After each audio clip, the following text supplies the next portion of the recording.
네, 네 번째 암송하며 읽으라입니다. 암송하며 읽으라. 네, 성경을 암송하며 읽는 것. 여러분들 언제 마지막으로 암송해 보셨습니까? 혹시 제자훈련, 오카노 목사님 제자훈련을 받으시면 암송훈련 때문에 엄청 힘들어하셨을 텐데, 네. 또는 뭐 내비게이터나 뭐 여러 다른 선교단체의 어떤 제자훈련들을 조금 리더 훈련들을 받으셨다면 암송하느라 이제 진땀을 흘리셨을 텐데요. 네, 암송이 일상이 되셔야 합니다. 네. 여기서 얘기하고 있는 암송은요, 사실은 수없이 반복하다 보니 되게 자연스럽게 읽어지는 거, 자연스럽게 머리로 기억나는 거, 네. 문구 하나하나를 하나도 안 틀리게 하는 거, 네, 되게 중요합니다. 네. 저는 좋다고 생각합니다. 그런데 좀 틀리면 어떻습니까? 예. 어차피 번역하면서 단어가 조금씩 달라지기도 하는데, 그러면 약간 문구가 달라지거나 혹은 그 내용을 내가 잘 기억만 하고 있다면 충분히 그것도 암송이지 않을까요?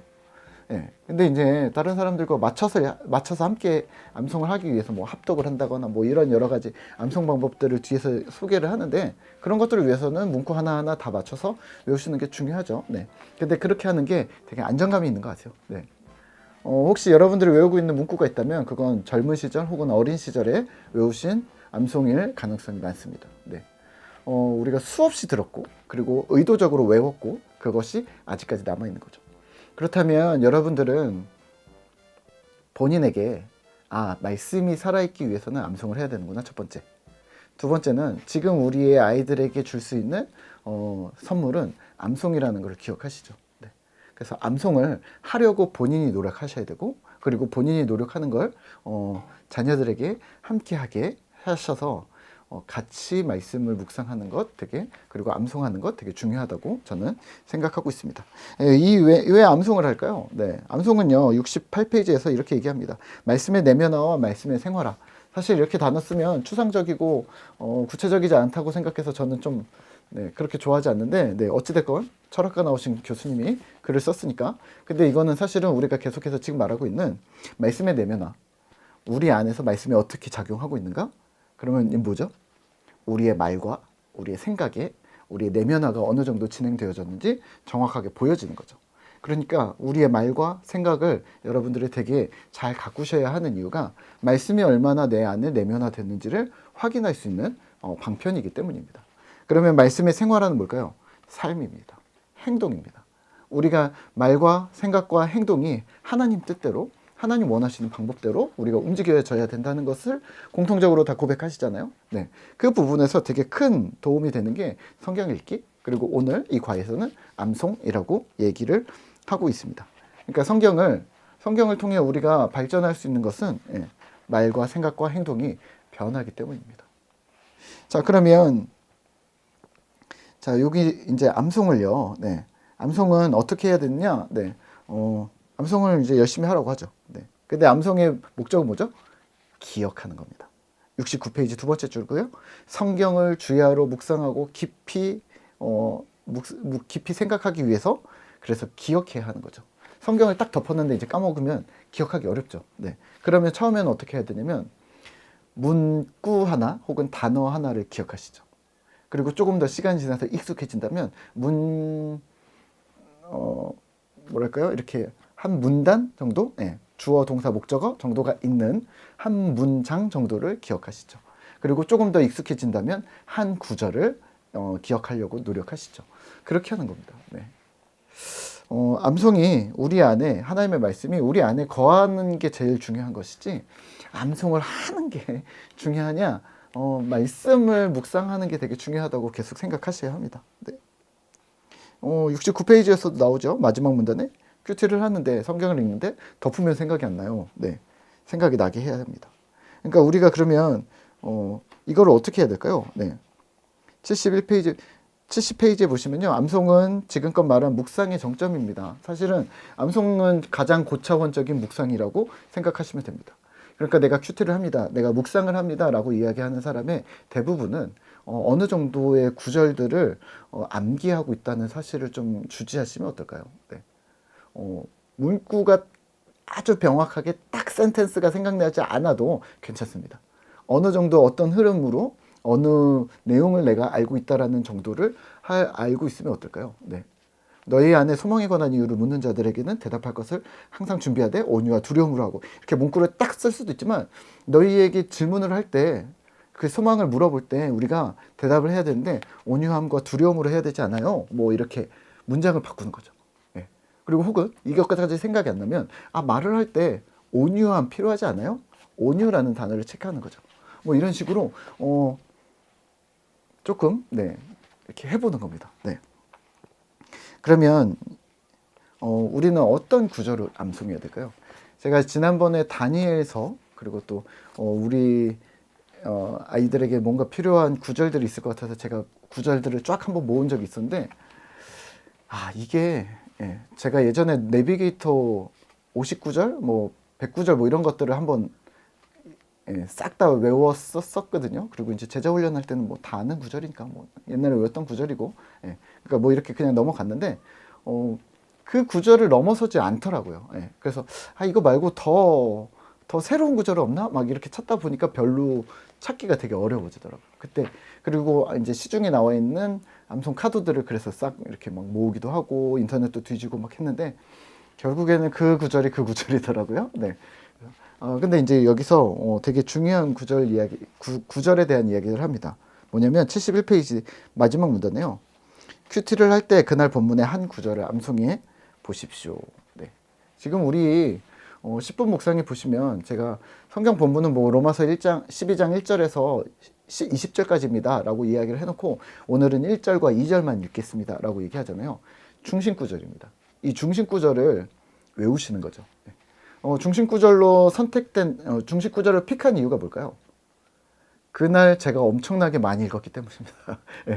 이 구절을 중심으로 내가 글을 풀어 나가야겠다, 혹은 이 구절을 중심으로 묵상을 더 중점적으로 해야겠다라는 어떤 10분 묵상, 그러니까 묵상 일기에 어떤 중점 내용이 들어있는 거죠. 여러분들에게도 그런 중점 구절이 있을 거 아니에요. 제가 고르는 것뿐만 아니라 제가 고르는 걸 그냥 외우시거나 그걸 더 묵상하셔도 되지만, 그게 아닌 다른 구절에 더 꽂히시면 그 구절을 픽하고 그거를 여러 번 읽게 되시겠죠. 지금 로마서 하는 것처럼 그렇게 픽한 구절을 외우려고 노력하는 거죠. 기억하려고 노력하는 거죠. 내용을 설명할 수 있을 만큼 많이 읽는 거죠. 네. 그러니까 그런 연습들을 여러분들이 하셨으면 좋겠습니다. 단지 그냥 유명한 구절이야, 어렸을 때 외웠던 것 같아, 그래서 추억이 새록새록 돋아, 그래서 픽할 필요는 그거는 그럴 필요는 없습니다. 네. 그거는 나에게 도움이 되는 건 아니죠. 그냥 내 추억 소환이죠. 네. 여기서 진짜 실제로 오늘 나에게 어떤 주시는 하나님의 말씀, 또 내가 하나님의 말씀을 내가 좀 더 묵상하기 위한 어떤 방편, 그래서 여러분들이 픽하는 말씀, 그래서 그걸 여러 번 반복해서 머리에 기억하려고 노력하는 것, 그게 중요하다는 얘기를 지금 이 책에서 하고 있습니다. 네. 옛날 수도사들은요, 묵상이 암송이라고 이야기를 했고, 묵상하지 않으면 암송하지 않으면 묵상한 거 맞아? 뭐 이렇게 물어봤다고도 할 만큼 그렇게 암송이 되게 중요했다고 얘기합니다. 74페이지에서는요, 암송을 하는 방법에 대해서 얘기하는데요. 방금 얘기한 것처럼 첫 번째는 그날 묵상한 큐티 안에서 여러분들이 픽한 구절을 암송하는 것. 제일 좋은 방법이고요. 왜냐면 묵상까지 하고 외웠으니까요. 두 번째는 주제별 성구 암송 카드. 이건 시중에 있으니까, 혹은 인터넷에 있으니까, 시중에 있는 거 이제 뭐 1,000원인가 2,000원밖에 안 하니까 그걸 가지고서 한 장씩 외우시는 것도 나쁘지 않습니다. 세 번째는 함께 암송하는 겁니다. 함께 모여서 함께 암송하고 함께 해보는 거. 네.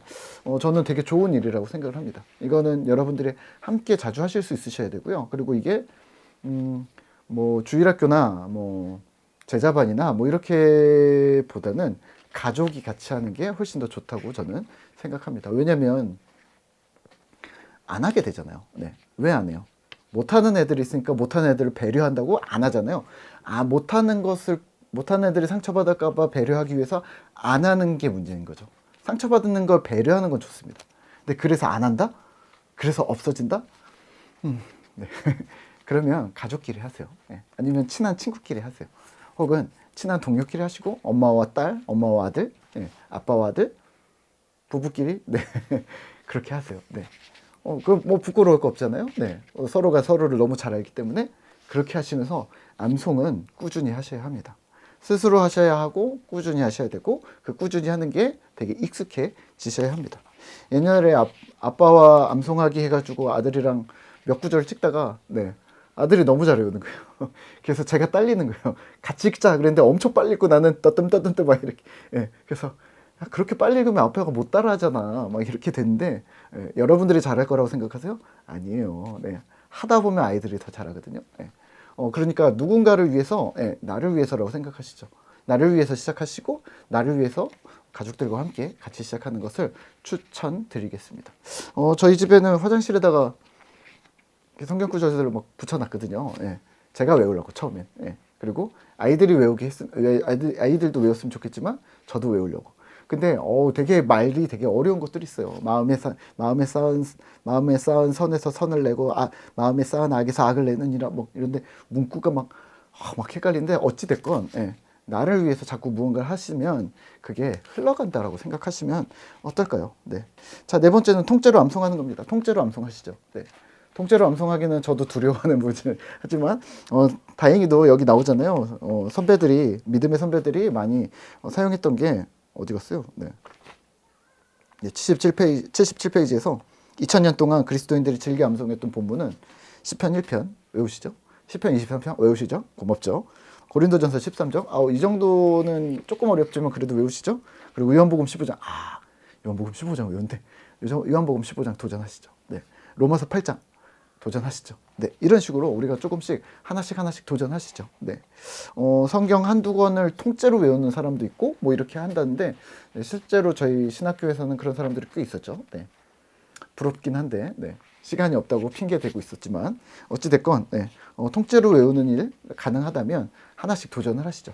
한 구절 외우다 보면 이게 통이 되는 날이 올 거라고 저는 생각하고 있습니다. 자, 그러면 79페이지 보시면요. 성경을 암송하는 방법과 목적을 다시 한번 잘 주지하시라. 일부러 외우려고 노력하지 마시고 그 전에 수없이 되풀이해서 있다가 묵상을 하는 거죠. 묵상하다가 그 말씀이 은혜로워서 그래서 다시 한번 여러 번 반복해서 또 읽다가 이게 저절로 외워지면 금상첨화. 그리고 만약에 안 외워져도 그래도 그 말씀대로 살기 위해서 단어 한 구절, 내용을 기억하고 이런 연습들을 여러분들의 삶에서 꾸준히 해내야 한다는 말입니다. 자랑하기 위해서 외우는 거, 뭐 누군가에 보여주거나 뽐내기 위해서 외우는 거로만 하기에는 이 말씀이 너무나도 소중하고 중요하다라는 것을 기억하시면 어떨까요? 오늘도 이런 말씀, 이런 내용들을 보았는데 구절을 기억해야 하는구나 라고 생각하시고요. 혹은 구절을 기억하기 어렵다면 포스트잇이나 이런 데 써서 붙여 놓으시죠. 벽에다 붙여 놓고 노트북에 써 놓고 뭐 이렇게 글에 써 놓고 우리 교회 성도님들 한 분 중에는 무슨 좋은 구절이 있으면 포스트잇으로 출력 그래가지고 이렇게 벽에다 붙여 놓고 딱 그러시더라고요. 아주 좋은 방법입니다. 자꾸 보다 보면 외워지거든요. 그리고 자꾸 보다 보면 내가 은혜 받았던 내용이니까 맞아, 저 말씀이 은혜로웠어, 이런 것들이 되잖아요. 그런 것들이 돼서 여러분들의 방 한켠에 쫙, 여러분들의 책상에 가득, 뭐 여러분들의 일기에 빼곡히 이렇게 되는 귀한 은혜가 있었으면 좋겠습니다. 수고하셨고요. 또 우리 5번째 강의 보도록 하겠습니다.